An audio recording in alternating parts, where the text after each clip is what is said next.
नमस्कार दोस्तों, स्वागत है आपका आपके चैनल ब्लेयर नॉलेज में। आज हम आपको सुनाने जा रहे हैं एक दिव्य कथा और पावन तिथि का महत्व। भाद्रपद पूर्णिमा। चंद्रमा की पूर्ण आभा से जगमगाता ये दिन क्यों इतना खास माना जाता है? इस दिन कौन से अनुष्ठान किए जाते हैं और कौन सी पौराणिक कथाएं इससे जुड़ी हैं? आइए जानते हैं विस्तार से। इस वर्ष भाद्रपद पूर्णिमा का पर्व 7 सितंबर 2025 रविवार को मनाया जाएगा। पूर्णिमा तिथि की शुरुआत होगी सुबह 1:41 पर और समाप्ति रात 11:38 पर। चंद्रमा उदित होगा शाम 6:34 बजे। ये सभी समय नासिक भारत के अनुसार है। धार्मिक मान्यता है कि इस दिन चंद्रमा के दर्शन और अर्घ्य का विशेष महत्व है। भाद्रपद माह की पूर्णिमा वर्ष की 6वीं पूर्णिमा होती है। भविष्य पुराण, स्कंद पुराण और पद्म पुराण जैसे ग्रंथों में इसका विशेष महत्व बताया गया है। कहा गया है कि इस दिन गंगा स्नान करने से पाप नष्ट होते हैं, दान करने से पुण्य मिलता है और भगवान विष्णु की पूजा करने से मनुष्य को अभीष्ट फल की प्राप्ति होती है। इसी दिन सत्यनारायण व्रत की भी अद्भुत महिमा है। ये व्रत परिवार में सुख शांति, समृद्धि और मानसिक शांति का कारक माना गया है। अब जानते हैं कि भाद्रपद पूर्णिमा व्रत और विशेष रूप से सत्यनारायण व्रत कैसे करना चाहिए। प्रातः स्नान और संकल्प। सुबह जल्दी उठें, स्नान करें और भगवान विष्णु की आराधना के लिए संकल्प लें। उपवास, दिन भर उपवास करें। ये उपवास निर्जला भी हो सकता है या फलाहार के साथ भी। पूजन और कथा। संध्या के समय घर या मंदिर में भगवान सत्यनारायण की पूजा करें। भोग, पुष्प, धूप दीप से आराधना करें और फिर सत्यनारायण कथा का श्रवण करें। चंद्रमा को अर्घ्य। जैसे ही चंद्रमा उदित हो अर्घ्य अर्पित करें। ये अर्घ्य दूध, जल और पुष्प से किया जाता है। व्रत समापन अर्घ्य के बाद ही व्रत का पारण करें और प्रसाद ग्रहण करें। दान पुण्य। इस दिन ब्राह्मणों को अन्न, वस्त्र और दक्षिणा देना विशेष पुण्यकारी माना जाता है। व्रत कथा धनेश्वर और रूपवती की। वृंदावन लीला के प्रसंगों में एक अवसर पर माता यशोदा ने बालगोपाल से पूछा, यदि कोई ऐसा व्रत हो जो स्त्रियों के सौभाग्य की रक्षा करे और उन्हें दीर्घ सुमंगल प्रदान करे तो उसकी महिमा बताइए। श्री कृष्ण मुस्कुराए और बोले, माता, द्वात्रिंशी पूर्णिमा व्रत स्त्रियों के सौभाग्य का महान संरक्षक है। इसके पुण्य से सुख संपत्ति और अचल सौभाग्य की प्राप्ति होती है। अब मैं तुम्हें एक प्रामाणिक कथा सुनाता हूं। कांतिका नामक नगरी में घटित धनेश्वर और रूपवती की। कांतिका रत्नों से समृद्ध, शौर्य और समृद्धि से शोभित नगर। यही रहते थे ब्राह्मण धनेश्वर और उनकी सुलक्षणा पत्नी रूपवती। धन धान्य की कमी नहीं थी, कमी थी तो बस संतान सुख की। यही अभाव उनके हृदयों में निरंतर पीड़ा का कारण था। एक दिन नगर में एक जटाधारी योगी पधारे। वे अनेक घरों से भिक्षा लेकर आगे बढ़े पर धनेश्वर के द्वार से भिक्षा ग्रहण नहीं की। धनेश्वर ने देखा कि योगी ने जहां जहां से अन्न पाया उसे गंगा जल से धोकर प्रसादवत ग्रहण किया, पर उनके घर का अन्न अस्वीकार कर दिया। व्यथित होकर धनेश्वर ने पूछा, हे महात्मन, सबके घर से भिक्षा लिया पर मेरे घर से नहीं, क्यों? योगी बोले, निपुत्री गृह का अन्न पतित तुल्य माना गया है, उसका सेवन अनुचित है। ये वचन धनेश्वर के हृदय में शूल सा चुभा। वे हाथ जोड़ के विनय करने लगे, उपाय बताइए, मुझे संतान सुख चाहिए। योगी ने निर्देश दिया, देवी चंडिका की आराधना करो। धनेश्वर ने ये वृत्तांत पत्नी को बताया और संकल्प लेकर वन को चल पड़े। वहां उन्होंने एकाग्र मन से देवी चंडी की उपासना की। 16 दिन के व्रत अनुष्ठान के बाद मां चंडी प्रसन्न हुई और साक्षात प्रकट होकर वरदान दिया, तुझे पुत्र होगा। यथाशक्ति आटे, चून के दीप जलाना, प्रतिदिन दीपों की संख्या एक एक बढ़ाते जाना, ताकि पूर्णिमा को 32 दीप प्रज्वलित हो। ये व्रत अपनी पत्नी को भी बताना। अब शीघ्र आमवृक्ष पर चढ़कर एक फल घर ले जा, वो फल पत्नी को ग्रहण कराओ, वो गर्भवती होगी। देवी के निर्देशों का स्मरण करते हुए धनेश्वर नगर लौटे, मांगा गया आम फल आए और रूपवती को आदर पूर्वक दिया। शीघ्र ही शुभ संकेत मिले, रूपवती गर्भवती हुई और समय पर एक तेजस्वी रूपवान पुत्र पैदा हुआ, देवदास। संतान प्राप्ति का आनंद अपार था, पर भवितव्य में एक अल्पायु दोष का सूक्ष्म साया भी था। इधर माता पिता ने देव्याज्ञा के अनुसार दीप वृद्धि का क्रम निभाते हुए द्वात्रिंशी पूर्णिमा का व्रत करते रहना नहीं छोड़ा। वर्षों बाद शिक्षा की आयु आने पर निर्णय हुआ कि देवदास को काशी भेजा जाए। धनेश्वर ने उसे अश्व पर आरूढ़ कराया और उसके मातुल मामा के साथ काशी के लिए विदा किया। कई दिन की यात्रा के बाद वे एक नगर पहुंचे जहां रात्रि हो चुकी थी। वहीं एक प्रतिष्ठित ब्राह्मण देवदत्त के घर दोनों को अतिथि सत्कार मिला।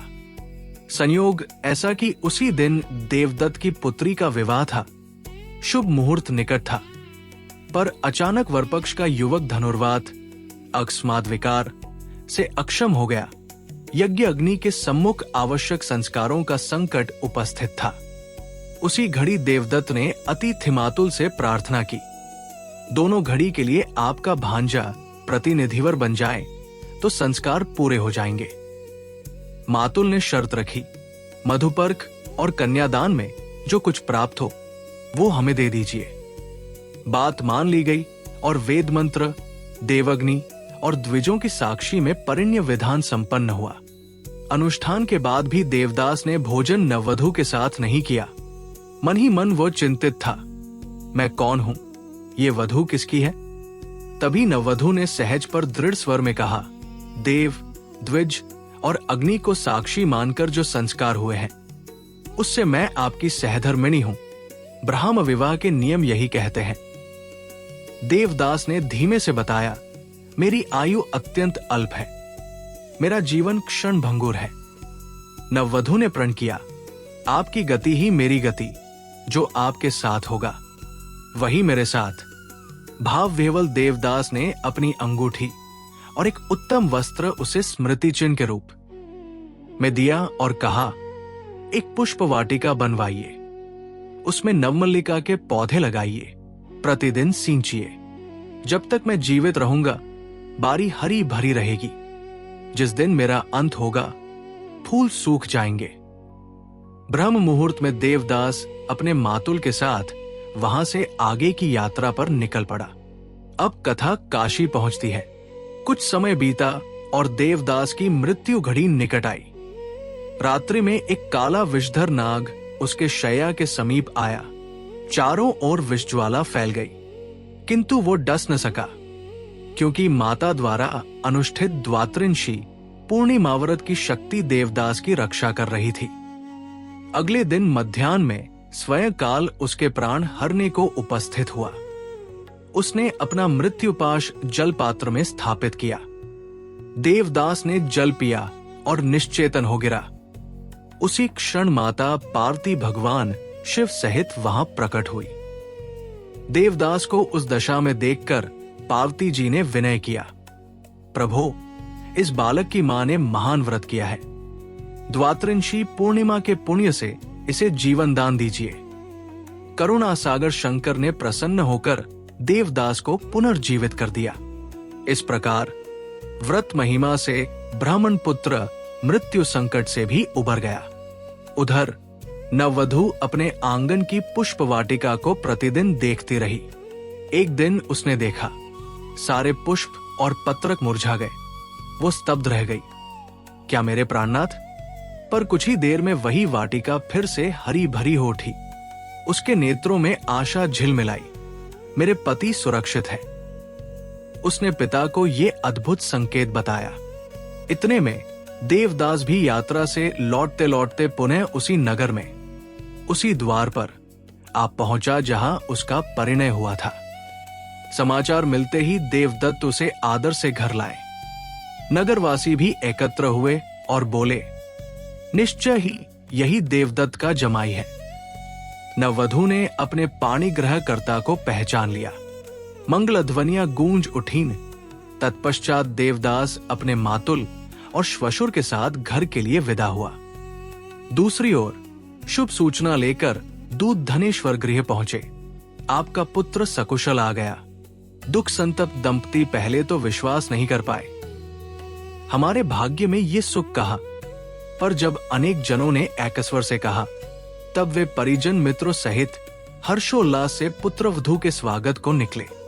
धनेश्वर ने भव्य उत्सव कराया, ब्राह्मणों को दान दक्षिणा दी और देवी व्रत के प्रति कृतज्ञता प्रकट की।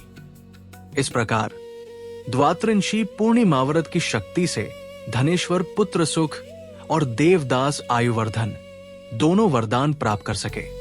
सार, ये कथा स्पष्ट करती है कि श्रद्धानियम पूर्वक किया गया व्रत, विशेषकर द्वात्रिंशी पूर्णिमा, संतान प्राप्ति, अल्पायु दोष की निवृत्ति और जीवन संरक्षण तक का सामर्थ्य रखता है। देव, द्विज और अग्नि की साक्षी में हुए संस्कार, मातृव्रत की रक्षा छाया और अंततः महादेव अनुग्रह, ये सभी मिलकर जीवन के असंभव प्रतीत संकटों को भी पलट देते हैं। अभी और एक व्रत कथा धर्मदत्त ब्राह्मण की। बहुत समय पहले देवर्षि नारद मुनि ब्रह्मांड के लोकों में विचरण करते करते विष्णु लोक पहुंचे। वहां उन्होंने स्वयं भगवान विष्णु को शंख, चक्र, गदा और पद्म धारण किए दिव्य रूप में देखा। वे उनके चरणों में प्रणाम कर बोले, हे प्रभु, कलयुग में ऐसा कौन सा व्रत है जिससे मनुष्य अपने सारे दुहखों से मुक्त होकर पुण्य और अंततः मोक्ष प्राप्त कर सके? भगवान विष्णु ने करुणा से उत्तर दिया, हे नारद, जो मनुष्य 32 पूर्णिमाओं तक व्रत करता है, श्रद्धा से सत्यनारायण कथा का पाठ करता है, चंद्रमा को अर्घ्य अर्पित करता है और ब्राह्मणों को दान देता है, वो पापों से मुक्त होकर विष्णुलोक को प्राप्त होता है। इसका प्रमाण एक कथा है, ध्यान से सुनो। विदिशा नगरी में एक निर्धन किंतु धर्मनिष्ठ ब्राह्मण रहता था। उसका नाम था धर्मदत्त। धन की भारी कमी थी, लेकिन उसके जीवन में भक्ति और आस्था की कोई कमी नहीं थी। एक रात उसे स्वप्न में स्वयं भगवान विष्णु का दर्शन हुआ। प्रभु ने कहा, हे धर्मदत्त, यदि तुम मेरे प्रति श्रद्धा रखते हो तो 32 पूर्णिमा व्रत करो। प्रत्येक पूर्णिमा को उपवास करो, स्नान और पूजन करो, सत्यनारायण कथा का आयोजन करो और ब्राह्मणों को भोजन कराओ। जब यह व्रत पूरा होगा तो तुम्हारी दरिद्रता मिट जाएगी और अंततः तुम्हें मोक्ष मिलेगा। स्वप्न समाप्त हुआ।